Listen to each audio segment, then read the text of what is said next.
Hello বন্ধুরা, এই দেখো চলে এসেছি আমি আমার ফাঁকিবাজি রান্না দেখাতে। প্রথমেই কিন্তু কচিলতিগুলোরে ভেপে নিলাম, কাল রাতেই কেটে থুয়েলাম। ওইদিকে দেখো মাছ ভাজা হচ্ছে, কচিলতিগুলোরে মশলাও মেখে নিলাম, আর ভাতও ফুটছে। আর এইবার তেলের মধ্যে একটুখানি ফোড়ন দিয়ে পেঁয়াজ একটু রসুন দিয়ে ভেজে আলু দিয়ে মশলাটা দিয়ে কষে জল ঢেলে মাছের ঝোল করব বলে বসেও দিয়েছি। মাছগুলো দিয়ে ফুইটে নেমেও নিলাম। আর ইলিশ মাছের মাথা ছিল সেখানে ভেজে নিলাম। ইলিশ মাছের মাথা দিয়ে করব কচুরলতি, আজকেই প্রথম করলাম বাপু, খেতে কিন্তু ভালোই লেগেলো। আমি কোনোদিনও খাইনি ইলিশ মাছের মাথা দিয়ে কচুরলতি। আর কর্তা মশাইয়ের ওট সেখানে বসে দিয়েছি, ও দেখো হয়েও গেল। আর কালকের একটু পুঁই শাক চচ্চড়ি ছিল সেখানেও গরম করে নিলাম।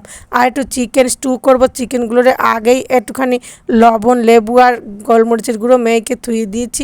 তারপরে ফোড়ন দিয়ে রসুন পেঁয়াজ ভেজে দিয়ে দিলাম চিকেনগুলোরে, ভালো করে ভেজে নিয়ে, খুব বেশি ভাজিনি বাপু। তারপরে সবজিগুলো দিয়ে একটু ভেজে কাঁচা লঙ্কা দিয়ে নেড়ে চেড়ে একটুখানি ধনে গুঁড়ো আর একটুখানি আদা বাটা, আদা কুচি দিলে আবার পছন্দ করে না সব, তাই জন্য আদা বাটা দিয়ে কষে জল ঢেলে ফুটে নেমে নিলাম। হয়ে গেল আমার ফাঁকিবাজির রান্না।